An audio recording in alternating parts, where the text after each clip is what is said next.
श्रीनवग्रहस्तोत्रम् जपाकुसुमसङ्कासं काश्यपेयं महाद्युतिं तमोरिं सर्वपापघ्नं प्रणतोऽस्मि दिवाकरं दधिशङ्खतुषाराभं क्षीरोदार्णवसम्भवं नमामि शशिनं सोमं शम्भोर्मुकुटभूषणं धरणीगर्भसम्भूतं विद्युत्कान्तिसमप्रभं कुमारं शक्तिहस्तं तं मङ्गलं प्रणमाम्यहं प्रियङ्गुकलिकाश्यामं रूपेण प्रतिमं बुधं सौम्यं सौम्यगुणोपेतं तं बुधं प्रणमाम्यहं देवानां च ऋषीणां च गुरुं काञ्चनसन्निभं बुद्धिभूतं त्रिलोकेशं तं नमामि बृहस्पतिं हिमकुन्दमृणालाभं दैत्यानां परमं गुरुं सर्वशास्त्रप्रवक्तारं भार्गवं प्रणमाम्यहं नीलाञ्जनसमाभासं रविपुत्रं यमाग्रजं छायामार्तण्डसम्भूतं तं नमामि शनैश्चरम् अर्धकायं महावीर्यं चन्द्रादित्यविमर्दनं सिंहिकागर्भसम्भूतं तं राहुं प्रणमाम्यहं पलाशपुष्पसङ्कासं तारकाग्रहमस्तकं रौद्रं रौद्रात्मकं घोरं तं केतुं प्रणमाम्यहम् इति व्यासमुखोद्गीतं यः पठेत् सुसमाहितः दिवा वा यदि वा रात्रौ विघ्नशान्तिर्भविष्यति नरनारीनृपाणां च भवेद्दुः स्वप्ननाशनम् ऐश्वर्यमतुलं तेषामारोग्यं पुष्टिवर्धनं जपाकुसुमसङ्कासं काश्यपेयं महाद्युतिं तमोरिं सर्वपापघ्नं प्रणतोऽस्मि दिवाकरं दधिशङ्खतुषाराभं क्षीरोदार्णवसम्भवं नमामि शशिनं सोमं शम्भोर्मुकुटभूषणं धरणीगर्भसम्भूतं विद्युत्कान्तिसमप्रभं कुमारं शक्तिहस्तं तं मङ्गलं प्रणमाम्यहं प्रियङ्गुकलिकाश्यामं रूपेण प्रतिमं बुधं सौम्यं सौम्यगुणोपेतं तं बुधं प्रणमाम्यहं देवानां च ऋषीणां च गुरुं काञ्चनसन्निभं बुद्धिभूतं त्रिलोकेशं तं नमामि बृहस्पतिं हिमकुन्दमृणालाभं दैत्यानां परमं गुरुं सर्वशास्त्रप्रवक्तारं भार्गवं प्रणमाम्यहं नीलाञ्जनसमाभासं रविपुत्रं यमाग्रजं छायामार्तण्डसम्भूतं तं नमामि शनैश्चरम् अर्धकायं महावीर्यं चन्द्रादित्यविमर्दनं सिंहिकागर्भसम्भूतं तं राहुं प्रणमाम्यहं पलाशपुष्पसङ्कासं तारकाग्रहमस्तकं रौद्रं रौद्रात्मकं घोरं तं केतुं प्रणमाम्यहम् इति व्यासमुखोद्गीतं यः पठेत् सुसमाहितः दिवा वा यदि वा रात्रौ विघ्नशान्तिर्भविष्यति नरनारीनृपाणां च भवेद्दुः स्वप्ननाशनम्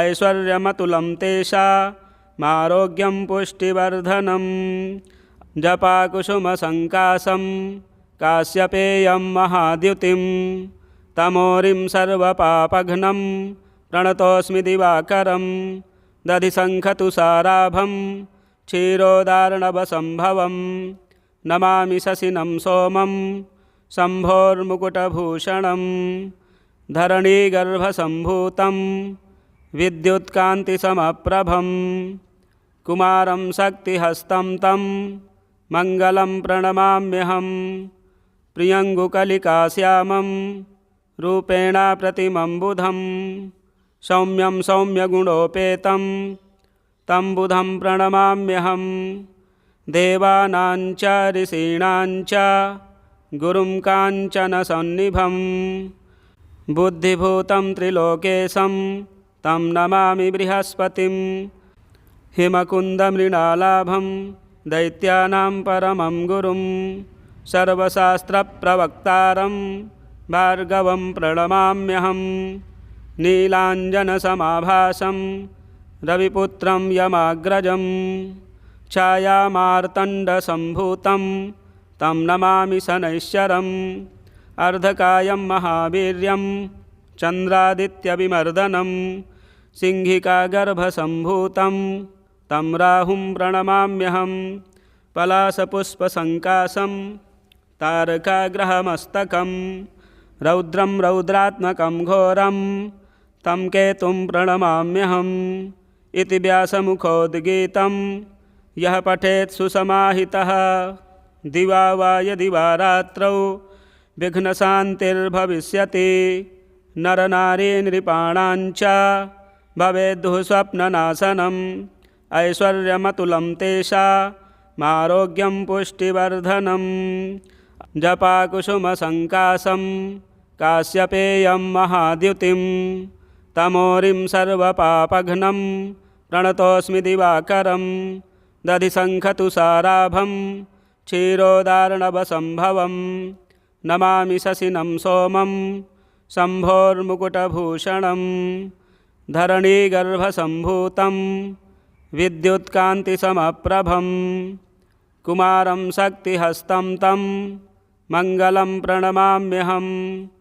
प्रियङ्गुकलिकाश्यामं रूपेण प्रतिमं बुधं सौम्यं सौम्यगुणोपेतं तं बुधं प्रणमाम्यहं। देवानां च ऋषीणां च गुरुं काञ्चनसन्निभं बुद्धिभूतं त्रिलोकेशं तं नमामि बृहस्पतिं। हिमकुन्दमृणालाभं दैत्यानां परमं गुरुं सर्वशास्त्रप्रवक्तारं भार्गवं प्रणमाम्यहं। नीलाञ्जनसमाभासं रविपुत्रं यमाग्रजं छायामार्तण्डसम्भूतं तं नमामि शनैश्चरम्।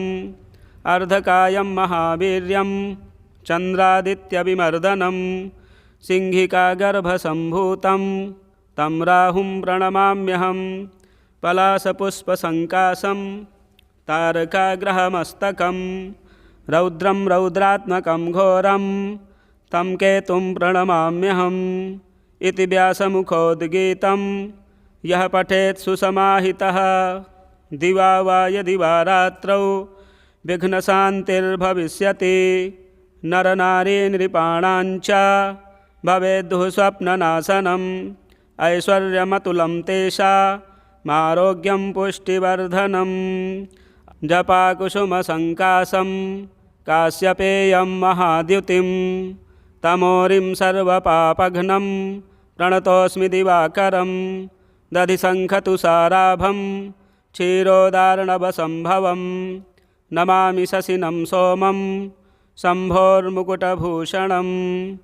धरणीगर्भसम्भूतं विद्युत्कान्तिसमप्रभं कुमारं शक्तिहस्तं तं मङ्गलं प्रणमाम्यहं। प्रियङ्गुकलिकाश्यामं रूपेण प्रतिमं बुधं सौम्यं सौम्यगुणोपेतं तं बुधं प्रणमाम्यहं। देवानां च ऋषीणां च गुरुं काञ्चनसन्निभं बुद्धिभूतं त्रिलोकेशं तं नमामि बृहस्पतिं। हिमकुन्दमृणालाभं दैत्यानां परमं गुरुं सर्वशास्त्रप्रवक्तारं भार्गवं प्रणमाम्यहं। नीलाञ्जनसमाभासं रविपुत्रं यमाग्रजं छायामार्तण्डसम्भूतं तं नमामि शनैश्चरम्। अर्धकायं महावीर्यं चन्द्रादित्यविमर्दनं सिंहिकागर्भसम्भूतं तं राहुं प्रणमाम्यहं। पलाशपुष्पसङ्काशं तारकाग्रहमस्तकं रौद्रं रौद्रात्मकं घोरं तं केतुं प्रणमाम्यहम्। इति व्यासमुखोद्गीतं यः पठेत् सुसमाहितः दिवा वा यदि वा रात्रौ विघ्नशान्तिर्भविष्यति नरनारी नृपाणाञ्च भवेद्दुः स्वप्ननाशनम् ऐश्वर्यमतुलं तेषामारोग्यं पुष्टिवर्धनम् जपाकुसुमसङ्काशं काश्यपेयं महाद्युतिं तमोरिं सर्वपापघ्नं प्रणतोऽस्मि दिवाकरं दधिशङ्खतुषाराभं क्षीरोदार्णवसम्भवं नमामि शशिनं सोमं शम्भोर्मुकुटभूषणं धरणीगर्भसम्भूतं विद्युत्कान्तिसमप्रभं कुमारं शक्तिहस्तं तं मङ्गलं प्रणमाम्यहं प्रियङ्गुकलिकाश्यामं रूपेण प्रतिमं बुधं सौम्यं सौम्यगुणोपेतं तं बुधं प्रणमाम्यहं देवानां च ऋषीणां च गुरुं काञ्चनसन्निभं बुद्धिभूतं त्रिलोकेशं तं नमामि बृहस्पतिं हिमकुन्दमृणालाभं दैत्यानां परमं गुरुं सर्वशास्त्रप्रवक्तारं भार्गवं प्रणमाम्यहं नीलाञ्जनसमाभासं रविपुत्रं यमाग्रजं छायामार्तण्डसम्भूतं तं नमामि शनैश्चरम् अर्धकायं महावीर्यं चन्द्रादित्यविमर्दनं सिंहिकागर्भसम्भूतं तं राहुं प्रणमाम्यहं पलाशपुष्पसङ्काशं तारकाग्रहमस्तकं रौद्रं रौद्रात्मकं घोरं तं केतुं प्रणमाम्यहम् इति व्यासमुखोद्गीतं यः पठेत् सुसमाहितः दिवा वा यदि वा रात्रौ विघ्नशान्तिर्भविष्यति नरनारी नृपाणाञ्च भवेद्दुः स्वप्ननाशनम् ऐश्वर्यमतुलं तेषामारोग्यं पुष्टिवर्धनम् जपाकुसुमसङ्काशं काश्यपेयं महाद्युतिं तमोरिं सर्वपापघ्नं प्रणतोऽस्मि दिवाकरं दधिशङ्खतुषाराभं क्षीरोदार्णवसम्भवं नमामि शशिनं सोमं शम्भोर्मुकुटभूषणं धरणीगर्भसम्भूतं विद्युत्कान्तिसमप्रभं कुमारं शक्तिहस्तं तं मङ्गलं प्रणमाम्यहं प्रियङ्गुकलिकाश्यामं रूपेण प्रतिमं बुधं सौम्यं सौम्यगुणोपेतं तं बुधं प्रणमाम्यहं देवानां च ऋषीणां च गुरुं काञ्चनसन्निभं बुद्धिभूतं त्रिलोकेशं तं नमामि बृहस्पतिं हिमकुन्दमृणालाभं दैत्यानां परमं गुरुं सर्वशास्त्रप्रवक्तारं भार्गवं प्रणमाम्यहं नीलाञ्जनसमाभासं रविपुत्रं यमाग्रजं छायामार्तण्डसम्भूतं तं नमामि शनैश्चरम् अर्धकायं महावीर्यं चन्द्रादित्यविमर्दनं सिंहिकागर्भसम्भूतं तं राहुं प्रणमाम्यहं पलाशपुष्पसङ्काशं तारकाग्रहमस्तकं रौद्रं रौद्रात्मकं घोरं तं केतुं प्रणमाम्यहम् इति व्यासमुखोद्गीतं यः पठेत् सुसमाहितः दिवा वा यदि वा रात्रौ विघ्नशान्तिर्भविष्यति नरनारी नृपाणाञ्च भवेद्दुः स्वप्ननाशनम् ऐश्वर्यमतुलं तेषामारोग्यं पुष्टिवर्धनम् जपाकुसुमसङ्काशं काश्यपेयं महाद्युतिं तमोरिं सर्वपापघ्नं प्रणतोऽस्मि दिवाकरं दधिशङ्खतुषाराभं क्षीरोदार्णवसम्भवं नमामि शशिनं सोमं शम्भोर्मुकुटभूषणं धरणीगर्भसम्भूतं विद्युत्कान्तिसमप्रभं कुमारं शक्तिहस्तं तं मङ्गलं प्रणमाम्यहं प्रियङ्गुकलिकाश्यामं रूपेण प्रतिमं बुधं सौम्यं सौम्यगुणोपेतं तं बुधं प्रणमाम्यहं देवानां च ऋषीणां च गुरुं काञ्चनसन्निभं बुद्धिभूतं त्रिलोकेशं तं नमामि बृहस्पतिं हिमकुन्दमृणालाभं दैत्यानां परमं गुरुं सर्वशास्त्रप्रवक्तारं भार्गवं प्रणमाम्यहं नीलाञ्जनसमाभासं रविपुत्रं यमाग्रजं छायामार्तण्डसम्भूतं तं नमामि शनैश्चरम् अर्धकायं महावीर्यं चन्द्रादित्यविमर्दनं सिंहिकागर्भसम्भूतं तं राहुं प्रणमाम्यहं पलाशपुष्पसङ्काशं तारकाग्रहमस्तकं रौद्रं रौद्रात्मकं घोरं तं केतुं प्रणमाम्यहम् इति व्यासमुखोद्गीतं यः पठेत् सुसमाहितः दिवा वा यदि वा रात्रौ विघ्नशान्तिर्भविष्यति नरनारी नृपाणां च भवेद्दुः स्वप्ननाशनम् ऐश्वर्यमतुलं तेषामारोग्यं पुष्टिवर्धनम् जपाकुसुमसङ्काशं काश्यपेयं महाद्युतिं तमोरिं सर्वपापघ्नं प्रणतोऽस्मि दिवाकरं दधिशङ्खतुषाराभं क्षीरोदार्णवसम्भवं नमामि शशिनं सोमं शम्भोर्मुकुटभूषणं धरणीगर्भसम्भूतं विद्युत्कान्तिसमप्रभं कुमारं शक्तिहस्तं तं मङ्गलं प्रणमाम्यहं प्रियङ्गुकलिकाश्यामं रूपेण प्रतिमं बुधं सौम्यं सौम्यगुणोपेतं तं बुधं प्रणमाम्यहं देवानां च ऋषीणां च गुरुं काञ्चनसन्निभं बुद्धिभूतं त्रिलोकेशं तं नमामि बृहस्पतिं हिमकुन्दमृणालाभं दैत्यानां परमं गुरुं सर्वशास्त्रप्रवक्तारं भार्गवं प्रणमाम्यहं नीलाञ्जनसमाभासं रविपुत्रं यमाग्रजं छायामार्तण्डसम्भूतं तं नमामि शनैश्चरम् अर्धकायं महावीर्यं चन्द्रादित्यविमर्दनं सिंहिकागर्भसम्भूतं तं राहुं प्रणमाम्यहं पलाशपुष्पसङ्काशं तारकाग्रहमस्तकं रौद्रं रौद्रात्मकं घोरं तं केतुं प्रणमाम्यहम्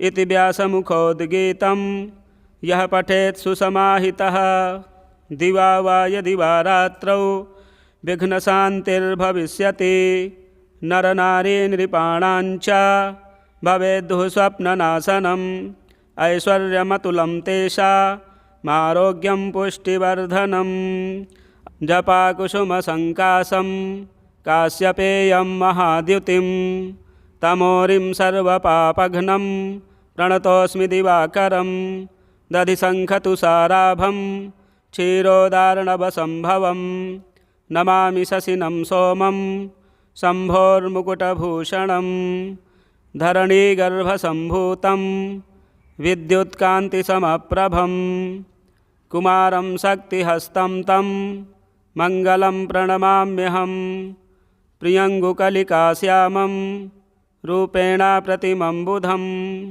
सौम्यं सौम्यगुणोपेतं तं बुधं प्रणमाम्यहं देवानां च ऋषीणां च गुरुं काञ्चनसन्निभं बुद्धिभूतं त्रिलोकेशं तं नमामि बृहस्पतिं हिमकुन्दमृणालाभं दैत्यानां परमं गुरुं सर्वशास्त्रप्रवक्तारं भार्गवं प्रणमाम्यहं नीलाञ्जनसमाभासं रविपुत्रं यमाग्रजं छायामार्तण्डसम्भूतं तं नमामि शनैश्चरम् अर्धकायं महावीर्यं चन्द्रादित्यविमर्दनं सिंहिकागर्भसम्भूतं तं राहुं प्रणमाम्यहं पलाशपुष्पसङ्काशं तारकाग्रहमस्तकं रौद्रं रौद्रात्मकं घोरं तं केतुं प्रणमाम्यहम्